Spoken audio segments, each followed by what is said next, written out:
It's a pleasure for me to talk about Lucille Ball because I always looked up to her. I thought of her as my big sister, but when I first saw her on the screen, I remember I didn't like her at all. Kindly clear the way, please.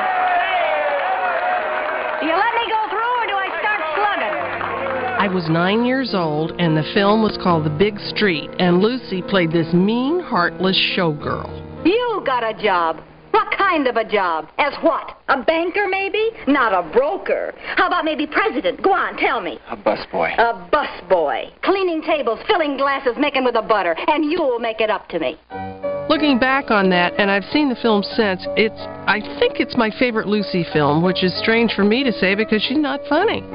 But I think the movie really shows that Lucy's talent as a comedian was based on the fact that she was a wonderful actress. She could do it all. Washington Contact Limited. Is that you? Huh?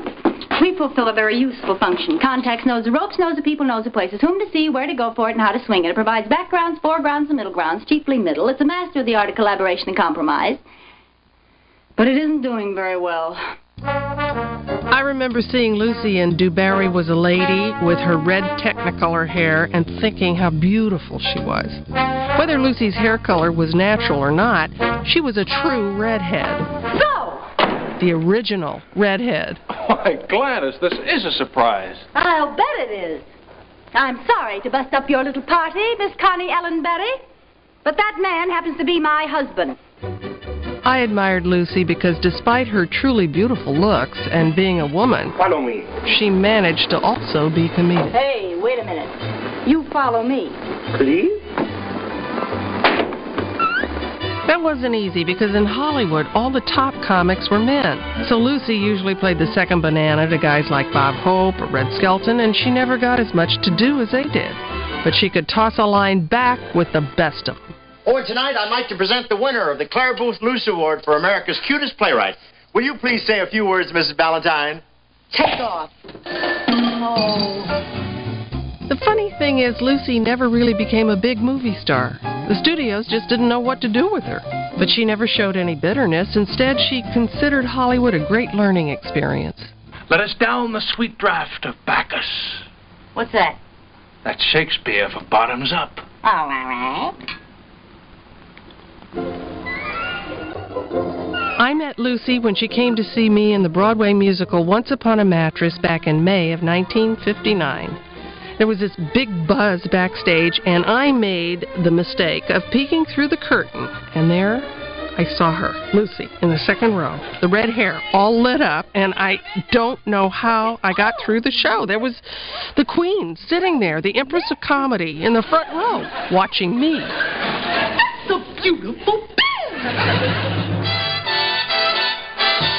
Carol, +2.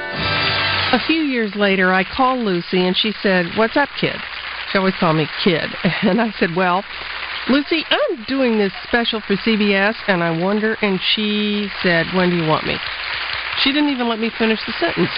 That was the first time we did a show together, and, we had the best time doing it. Chutzpah, chutzpah, to the top with chutzpah, Evelyn and Emily, hooray! With a little bit of brain and a teeny bit of talent, and chutzpah, we're on our way! I learned from that show that Lucy wasn't one of those comedians who had to be the center of attention. I also learned that when the camera wasn't rolling, Lucy was all business. She would say what she liked, and you'd know she meant it. And then she would say what she didn't like, and you'd know it wasn't personal. Nobody ever worked harder than she did.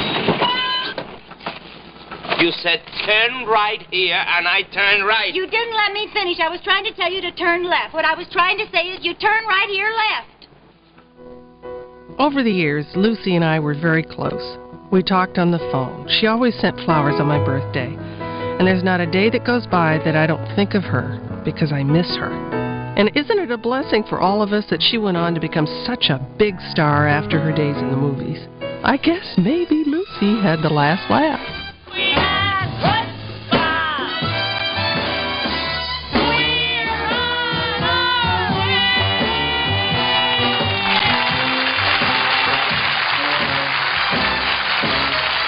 For Turner Classic Movies, I'm Carol Burnett.